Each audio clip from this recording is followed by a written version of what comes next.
Hi everyone, today we have Eric with us for an interview. Eric is the founder of B&G Vietnamese Bride Marriage Agency. His agency specializes in bringing together Singaporean men and Vietnamese women who are serious about marriage. His agency has been operating for over 5.5 years and has helped over about 30 odd couples find their life partners. Yes. Yeah, so 30 odd couples, that means 1 year you're doing about 5. Yeah, the number looks small, Okay, but actually I'm very stringent in my selection of the ladies as well as the men. okay. So for the men, I have basically two basic criteria. One is they must not earn below a certain salary. So to be exact, is 4,000. Okay. Right? And for the other criteria is that they must have a stable job with a good character. And how do I assess character? So the man has to come to my house first before I accept the deal. That means I will interview them, I'll talk to them, I will pose certain questions to them, and from there, somehow or other, I'll be able to analyze how is his personality. Oh. Not 100% correct, not 100%, but at least I have a feel of how they will be if they become a husband. Also, that means you will actually get his personality, his criteria, and go back and inform the Vietnamese lady whether she's okay with this guy. Correct. I'll profile him first. Okay. So I will have his photograph, I will have all his personal particulars, name, age, height, weight, education level, job, salary, whether he owns a house or not, whether he's staying with parents or not. All these factors come into play. Because for example, he's staying with parents, the girl may think twice. If she comes over, have to stay with parents, then there will be 3 persons scrutinizing her, and she has to adjust to 3 persons. Whereas if you are just married to one man who has a house of his own, it's so much easier. Yes. Yeah. Okay. Oh, so you're a bit different, not like the normal, you just come and choose a bride type of Oh, no, agency. that is shopping. I think that's irresponsible to me. I'm operating differently. Okay. So can you perhaps share with our viewers, right, what made you start the agency? 2014, I mean, it's a long story. 2014, my late wife passed away in an accident, and because of that, I lapsed into depression. And after that, after discussion with my children, we decided to engage an agent to look for a wife in Vietnam. Why Vietnam and not Singaporean? Because at my age at the time, I don't think any girl would want to get married with me. So we decided to go to Vietnam, and then Vietnamese girls, they are not so particular about age. Yeah, they are not so particular about your appearance as well. So when you go over there, you stand a better chance. So I went over to Vietnam for 5 times, each time accompanied by one of my children. I have 2 children. So one time my girl went with me, the second time my son went with me. So finally, we decided on this lady. Actually, it was chosen by my daughter. Okay. Yeah, of course, I like her as well. Okay. And that I want her to qualify. Okay. So after I brought her over to Singapore, let her try staying here for a week or so, see Singapore life, see my house, whether she can adapt to the lifestyle here or not. After 7 days, she say, yeah, okay, we can get married. And so we arranged for a wedding photo shoot over in Vietnam or that. Okay, so after I married her, I got into the Vietnamese community because my wife had got no friend, no relatives here. I told my agent, anyone getting married, please invite me. I want my wife to get to know the Vietnamese girl. So we try to enlarge our circle. Even when we go out, we go to any shopping center or those cashier, all those people working as waitresses in the restaurant. As long as they're Vietnamese, I want my wife to get to know them. Okay. Yeah. So we enlarged our community. And because of that, I got to know that many of them are divorcee. Out of 10, easily 7 of them are divorcee. And they are quite poor thing because they are left with a child probably to look after and stay in a 1-room rental flat. And the salary that they earn is hardly enough to support the child and themselves. So I think these are the people I cannot really help them any. So to nip it in the bud, I decided to set up an agency. And with this agency, I make sure that I introduce guys with a certain standard of living and especially its earning capacity to the lady. Okay. Right? So that we minimize, I will not say eradicate, at least we minimize the chances of a divorce. So you're going right to the source. Yes. And then you're not only working for the Singaporean man looking for the bride, but you're also protecting the Vietnamese women side. Actually, to say it, it's more for the Vietnamese lady. Okay. But of course, I want to be fair to the guy. I cannot introduce a girl with dubious background and then to the guy. Understand. I make sure these are good girls as well. Okay, but how do you know that they are good girls? I have a partner in Vietnam, Okay. and some of the girls introduced to us are my wife's friend over in Vietnam, relatives, Okay. and friends, relatives. So somehow or other it's related, and somehow or other we know where they live, what's the lifestyle, what's their job, right?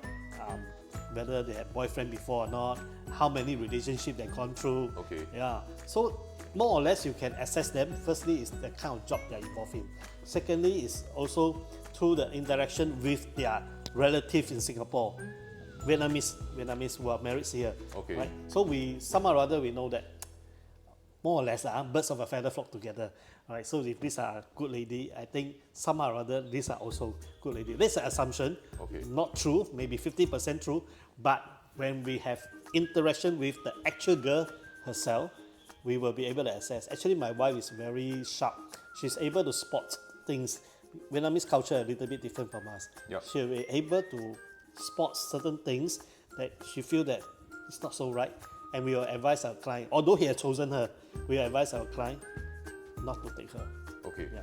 So what do Vietnamese women look for in Singaporean men?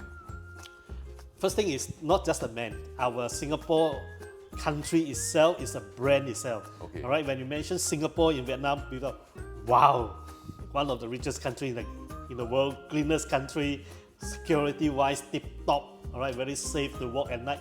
This is the common thing you hear from them. But the other part, if you talk about the girl wanting to come, is that first thing our women charter protect them. Right? Over in Vietnam, husband beating up wife, husband being drunk, is domestic affair. The authority will not interfere. Whereas over here we have the protection order or that. I think that's pretty good to protect them. Then the other thing about they wanting to come is that the job opportunities. Singaporean may not want to take up this job. They feel they feel the vacuum. And these are jobs that they feel that's pretty good. 2,000 plus a month is a very, very good pay for them. All right? Especially if they are married here, husband support them. So the amount of money is big. And then the third thing is that for the education of their children. Okay. Right? If they marry a Singapore man, their children can receive world-class education. True. Yeah. Then on the flip side, right, what do Singaporean men look for in Vietnamese women? I think the first thing is that the guy who came to see me mostly, I will not say all, not to offend anyone, mostly they are very busy and social skill a little bit lacking. They are unable to attract the Singaporean ladies. Okay. And therefore when they come to see me the time, they wanted to look for a Vietnamese lady of their dream. Okay. Of such quality you can't get from Singaporean. Okay. Right? For example, very pretty, right? Physical appearance is tip top, right? And also the way they speak, very gentle. The demand is not there, and then it's the guy who is not handsome, not young, right? The girls still accept. So it's so easy for them, and they don't have to go through a long courtship period. Right? Immediately, the moment you like each other physically, and then when you talk, you just click, you just find that you have the chemistry. Well, you get married already. So when I told the guy, it's always marriage first, then courtship. Don't forget the courtship. Right? Over here, it's always courtship, dating, then get married. This one is get married, then you're courtship. So many guys took for granted. They married already, then they forgot about the courtship. That's why a lot of time the marriage failed. Understand. Yeah. But this guy, when he comes in, I think they want to have a partner. All my guys who come in, they are not coming in to say to have a lover. It's not. They really want to have a life partner to spend the rest of their life with. So they are very, very serious guy. Okay. And that's the reason why it's successful. Understand. Okay, so but what are the typical age group and profile of men who engage your agency to help them find a partner in Vietnam? For the past few years, it's always late 30s. The most are from 41 to 43. The most of the guys, right? I have a few The oldest one I had was a 52-year-old medical doctor. Okay. Yeah. But I don't have 30 plus, except one who is 31 years old. But ever since the 17-year-old lady that I put up on my Facebook, I attracted a lot of attention of the 30s. So really so many of them.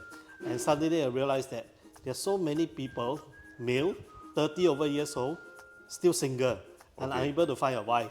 But they are high earners. They are high earners.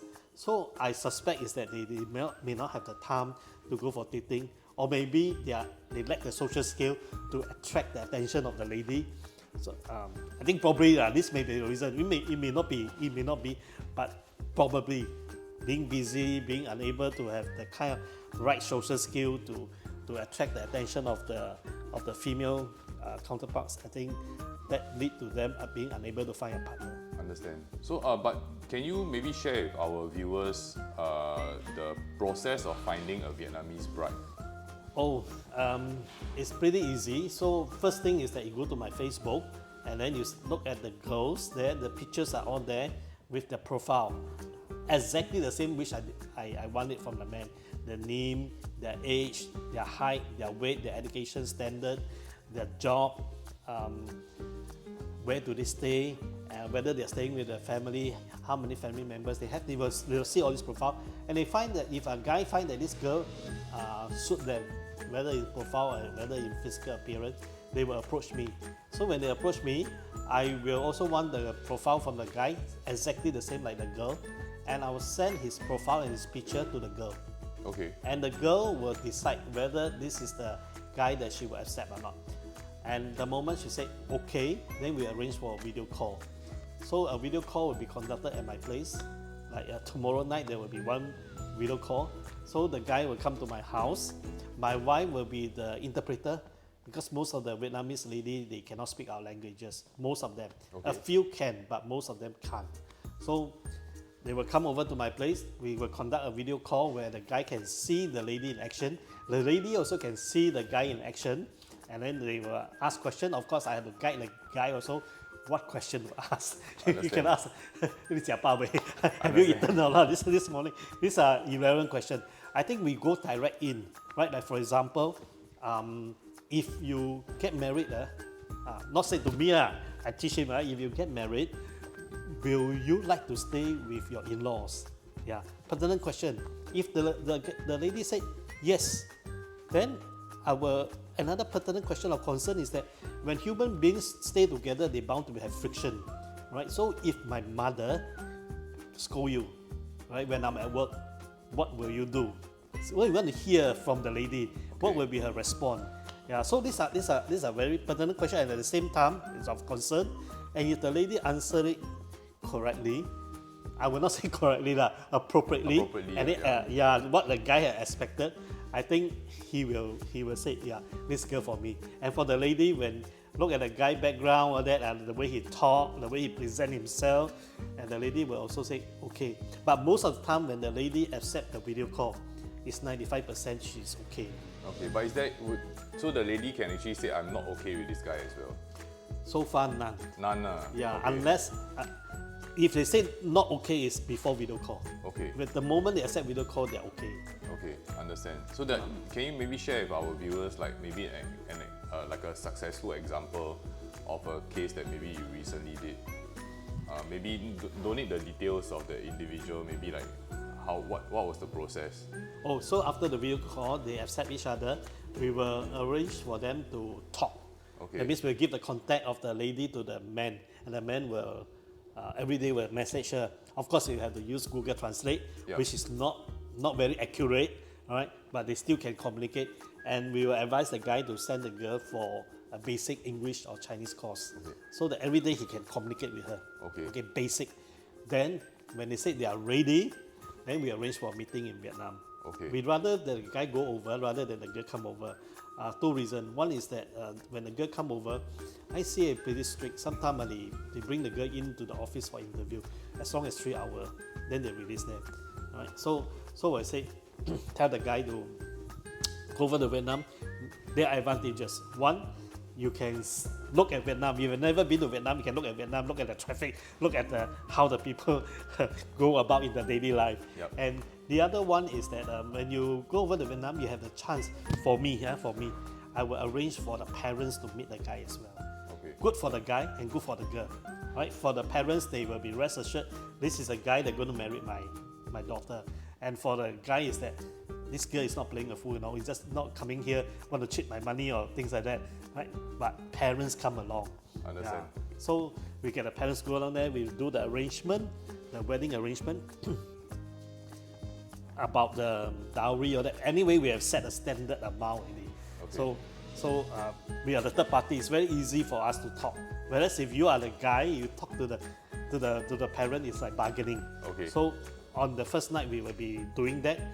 Second day, we'll bring them to a bridal shop. They can choose. There are many bridal shops there. They can choose, and then they choose one bridal shop for photo taking. Third day will be the wedding photo shoot. After the wedding photo shoot, fourth day, they go for maybe shopping or that, the two of them. Then on the fifth day, he will fly back. The photograph will take normally 1 week to be ready.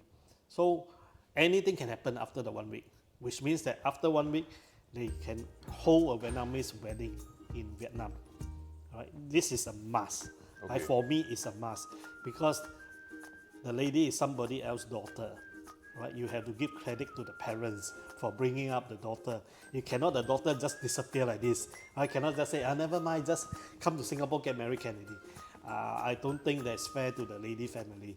They need to inform their relatives, their neighbors, their friends. It's also to the advantage to the guy to tell the whole world that this woman is mine. Right? You cannot take any more. She's married to me. Correct. Yeah. So after that, after the wedding over in Vietnam, he can bring the bride back to Singapore. Okay. And over here, we'll do the solemnization of that. And then they are legally married. Okay. So you travel up with the Singaporean men as well, right? Yeah. Okay. So you follow My through. wife went along. Oh, okay. So Two person. It's the services of 2 person, not one. Okay, understand. Because that's a bit different. Because usually if you're doing match, you can't do that. Yeah, it's individual. We do individual, very professionally done. We even arrange for proposal at the bridal shop. Okay. Yeah, we collaborate with the staff there. We tell them, okay, later on, this guy is going to propose to the lady. We go and buy flower for him. We even bought the ring. Yeah, on the first night, my wife will tell the lady, hey, my ring not bad. You try. So we know the size. So that the next day we can go and buy the ring for the guy. Yeah, Understand. so he will do a proposal. I have numerous video on that. Yeah, later on I can show you. Oh, so you will guide them. Yes, Okay. exactly what to say, how to proceed, because most of them don't even know how to kneel. Okay. Yeah, I will do a rehearsal with them while the lady was trying out the clothing. Okay, Yeah. understand. Okay, so if someone needs your agency's services, right, how can they contact you? Oh, they can always go to my Facebook. Yeah, my phone number is there. Okay. 9111 9250. Okay. 9111 9250. Okay. My phone is always 24 on call. Okay, so later we'll put the details of your Facebook page and your contact details in the description of the video. Yeah. Also, just now before the interview, you were mentioning that there are some stereotypical views that some people hold of Vietnamese brides. So maybe you want to clarify and with our viewers what are these stereotypical views and whether they are right or wrong. Yeah, so in general, I think people think that Vietnamese ladies are so-called gold digger, which I think is not. All right, you may have in any community, you may have black sheep. Just like for example, you see a particular car, Mercedes-Benz, or at least a very nice model. Then you keep on looking at this Mercedes-Benz, you will see that there are so many of this model on the road. But actually it's not, because your focus is on this car, you don't look at other car. So when you keep on thinking of a particular lady that actually left the husband or so-called run away, then you think that all Vietnamese girls are like that. So it's not fair. I have so many cases, actual cases where I deal with, that the ladies are not, definitely not. Can I mention one to you? Oh, sure. Yeah? This particular one is a multi-million-dollar man. He showed me his bank account, 14 million, another bank account 10 million, got a house in Orchard, another 10 million, very rich, filthy rich. So we went with him to Vietnam, and he only want to find factory girl. Okay, he doesn't want those sophisticated lady or office lady where they know how to present themselves, make him look good when he go for dinner and dance. But he doesn't want. He just want a very simple girl. So we brought him there, and the first night we met up with the parent, he told the father, I know, I learned from Eric that you have a debt of 30,000. That's no problem at all for me. If your daughter, I'm staying here for 5 days, if your daughter will accompany me here for 5 days, I clear your debt immediately now. I can clear it.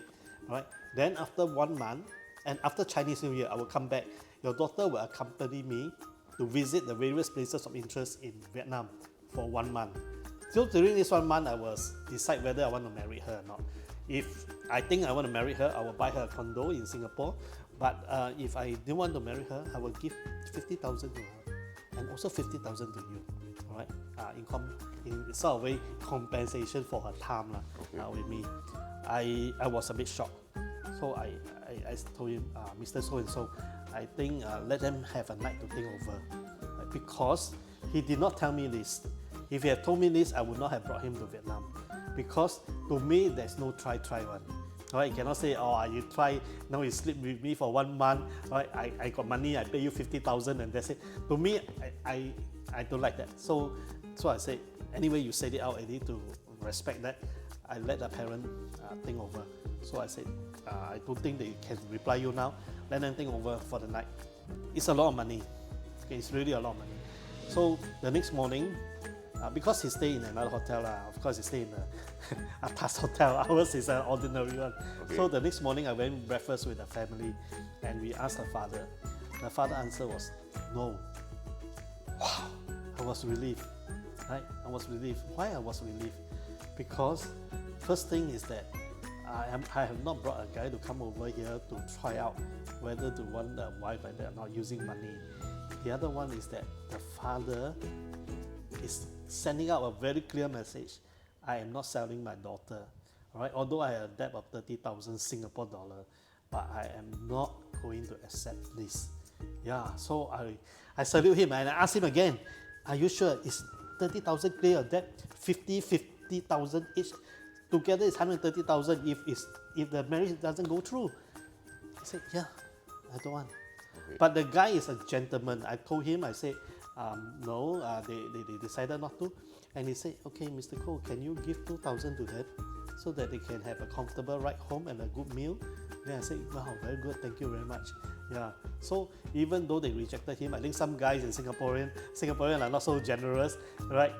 They just say, okay, I don't want, goodbye. Yeah. Whereas for him, he still had a heart. Yeah, I think he's a good guy. Yeah. After that, I said, I think this is a good story to share with all my clients if they have the negative thoughts about Vietnamese lady. Understand. Another one is that I brought a police officer over, and in February 2023, the lady said, yeah, I think I have good impression of him, but I still want to have another 6 months, right, to interact with him. So the guy accept. Okay, mostly will not be so long, so the guy accept. Okay, and every month through us, we value added service. Send flower to her hometown every month. We have on the 26th of every month, because that was the day they met. They first met, okay. Yeah, anniversary. So after 6 months, the lady wrote to him, say, I think we are not compatible. Well, during the 6 month interaction, the brother, the lady brother had a medical problem, admitted to hospital, medical bill 3,000 plus. So the guy said, don't worry, I have already given you 6,000 to prepare for the marriage, so you can use the money to pay for your brother medical fee. So when she told him no, we cannot get together, she said, I will return you the money. The whole 6,000. I will return you. I will return you. The guy told me, I don't think so. I don't think she will return. So he also have no confidence that she will return. But true enough, she returned 6,000 into my wife's bank account. Yeah, I told him, you see, you look at this lady. You have actually told her to take 3,000 plus for medical fee for the brother. She can actually return you just 3,000, but she return you full amount. I think that is great, you know. She never take a single cent from you. So if any man will say, well, Vietnamese lady love money or that, well, she have just taken the 6,000 and don't return. What can you do? I think maybe some of them, their interaction is very narrow in a sense that they don't really know the Vietnamese community. So maybe they perceive from maybe Correct. some shows or one or two Correct. bad examples. Correct. Yeah, so that's the reason why they Part of them, come out with that. part of the reason. Another part of the reason that I have mentioned to AsiaOne that some of them are sour grape. They have not met the criteria, and therefore they just I cannot get. So I will speak bad about them. Maybe that's a reason also. Understand. Yeah. All those guys who come to me, those who are earning above 4,008, they came to me and they say, yeah, 4,008 can hardly survive in Singapore because you have to minus off your CPF or that, right? You want to support a family, it's not dual income, you know, it's single income. And then if you have a child, how? So they say it's bare minimum already. Yeah, I say even I earn 8,000-9,000, it's nothing. Nowadays Singaporeans are earning a lot. Actually, I do not know about this as well because all along I'm in education. So I have not met people earning a high salary. So suddenly an influx of 30-something guy coming in with 8,000 minimum, and most of them are five-figure pay. Five-figure pay. Then I realized that, wow, I have not seen the world. Just like those people who wrote and make nasty comment one. They have not seen the world. They have not seen those Singaporeans who are high earner. They have only seen those people around them earning 2,000-3,000. They thought that is the norm. Actually, that's not the norm. There you have it. If any of our viewers are looking for, or if you have someone who is looking to find a life partner in Vietnam, you know how to contact Eric from B&G Vietnamese Bride Marriage Agency. We will also leave all his contact details in the description below. And thank you, Eric, for your very open sharing, and all the best in your business.